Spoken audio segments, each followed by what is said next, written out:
آج کا ہمارا موضوع ہے یا اللہ یا ربی یا غنی کہنے کی فضیلت قرآن و حدیث کی روشنی میں۔ بسم اللہ الرحمن الرحیم۔ جب بندہ دل کی گہرائی سے یا اللہ یا ربی کہہ کر اپنے رب کو پکارتا ہے تو یہ اللہ تعالیٰ کے ساتھ عاجزی، محبت اور امید کا اظہار ہوتا ہے۔ اللہ تعالیٰ قرآن کریم میں فرماتے ہیں ربنا ما خلقت هذا باطلا سبحانک فقنا عذاب النار۔ اے ہمارے رب، تو نے یہ سب بے مقصد پیدا نہیں کیا، تو پاک ہے، بس ہمیں آگ کے عذاب سے بچا۔ قرآن مجید میں حضرت ابراہیم علیہ السلام، حضرت موسیٰ علیہ السلام، حضرت زکریا علیہ السلام اور حضرت یونس علیہ السلام اور دیگر انبیاء علیہ السلام کی بہت سی دعائیں ربی اور ربنا سے شروع ہوتی ہیں، جو اس بات کی دلیل ہے کہ اللہ تعالیٰ کو اس کی ربوبیت کے نام سے پکارنا انبیاء کرام کی سنت ہے۔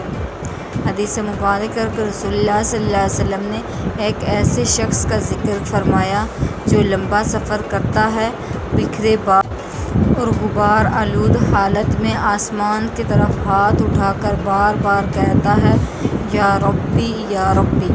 پھر آپ صلی اللہ علیہ وسلم نے فرمایا کہ اگر اس کی کمائی اور خوراک حرام ہو تو اس کی دعا کیسے قبول ہو؟ صحیح مسلم کی حدیث ہے۔ اس حدیث سے معلوم ہوتا ہے کہ یا ربی کہہ کر دعا کرنا قبولیت دعا کے اسباب میں سے ہے، لیکن ساتھ ہی حلال روزی اور پاکیزہ زندگی بھی ضروری ہے۔ ایک اور روایت میں ہے کہ ایک شخص نے دعا کی یا رب لک الحمد کما ینبغی لجلال وجہک وعظیم سلطانک۔ فرشتے اس کے اجر کو لکھنے میں متردد ہوئے تو اللہ تعالیٰ نے خود اس دعا کا اجر اپنے علم کے مطابق مقرر فرمایا۔ سنن ابن ماجہ کی حدیث ہے۔